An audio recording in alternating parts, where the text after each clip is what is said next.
Today I'm going to walk through some multivariables questions, knowledge from the book of Calculus 9th edition 2010.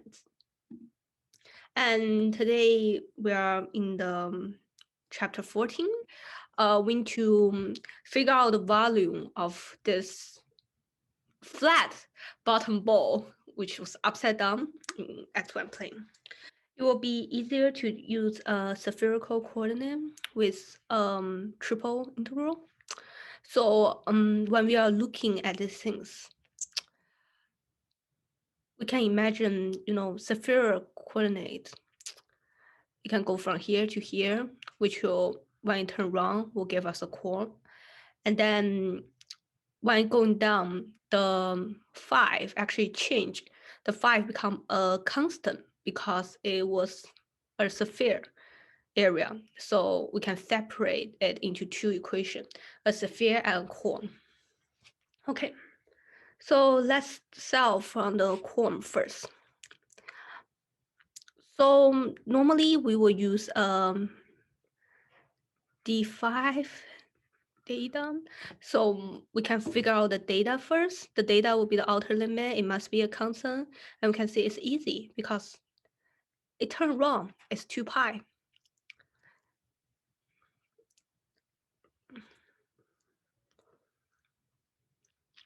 See, in spherical coordinate, this part will be data. From z-axis to your area will be 5. And the line itself extends from the coordinate. Origin out will be rho. Or rho could be something like right here. So the length of this line will be rho. So we'll figure out rho at last. We know it turned way around, so it's data. Now we need to figure out what's 5. So we know that it can form a small triangle right from here. You know what? Let's use a red pen.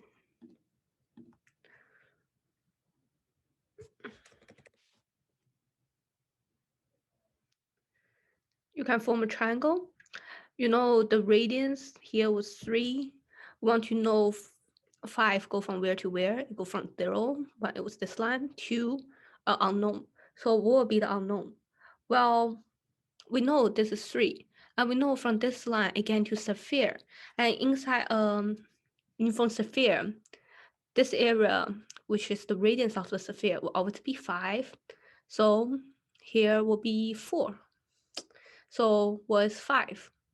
Well, you know what? We can just set sine 5 equal 3 over 5. Therefore, 5 equals sine inverse of 3 over 5. Now it's time for rho. Well, can we erase them? For rho, we know that it will start from here to here and slowly move outward until it become a cone, right? All the rho inside will include it. But we cannot think of the rho as extending like a line, something like that. No. We think of rho as, hey, this is a point. It go up, up, up, up, up, up, and as radians go up, go like this, this, this. So it all extends from the origin because all the inside area need to include it. Therefore, rho must start at 0. So when it extend upward, here will be its maximum point of extension. We all agree, right? Because if this is a triangle, this side will be the longest. So we know that 3, which is the radius, was constantly changing because it extends outward. However, this is a flat surface on top. Therefore, this side will never change. And we get from last part, the side will always be a 4. Okay, now imagine you have 5, you have 4. What will be the answer?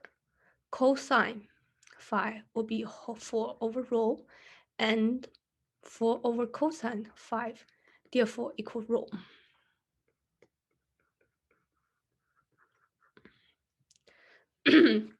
Now we have row. That's how you figure out. Or you can remember an interesting equation.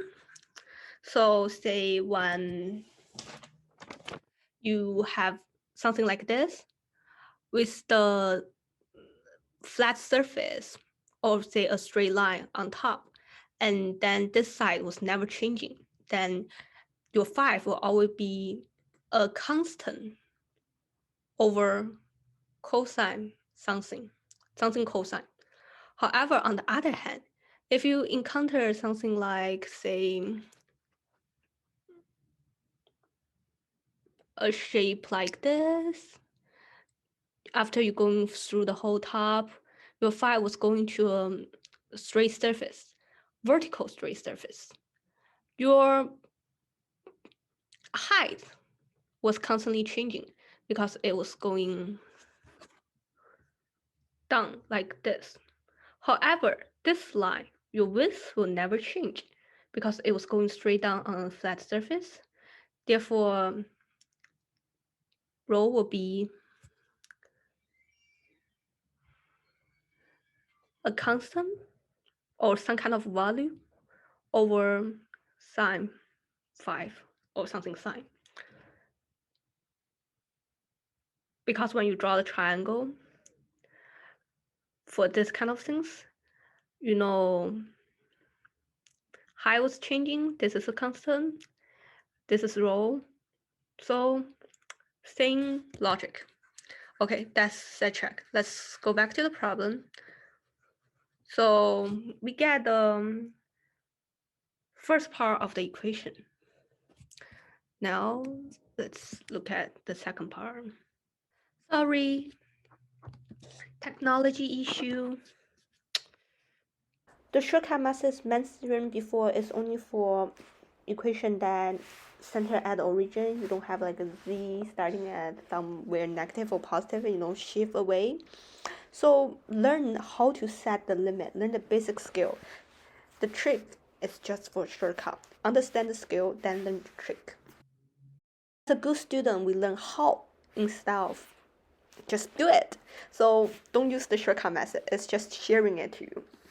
Okay, now the screen are back. So let's see.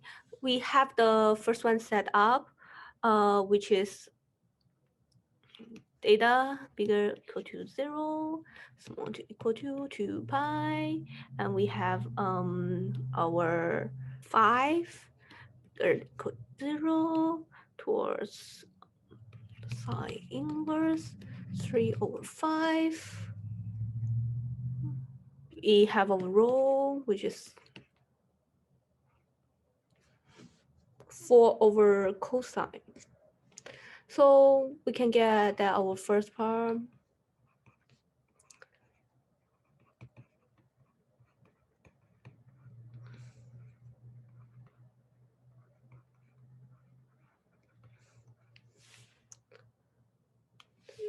4 over cosine 5, top limit, bottom limit.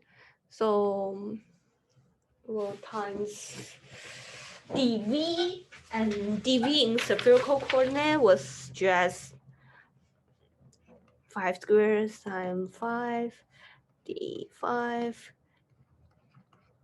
d data. Some people ask why is that? Well, it's just doing conversion, just as called Jacobian. You will learn that in 14.8. But right now, just memorize dv in spherical coordinate. It's just this. Okay, that's the first part. We get the volume of core. Now we want the volume of this area. So how do we get that area? Well, again, data was just 0 to 2 pi and 5. Well, we go from here to here, and this will be pi over 2. And we are starting at where we end last time. At last, this is a sphere, Well, it could be a perfect sphere, but this part is a sphere. So rho B5, it will start at 0 because remember we are starting at 1 point out out, out, out, out, out, out, like this to form a full circle. It's all solid right here. Unless it's like somewhere here, if it start at the origin and full outer space, 0. So what do you plus? Well, write down the bottom limit and then the top limit.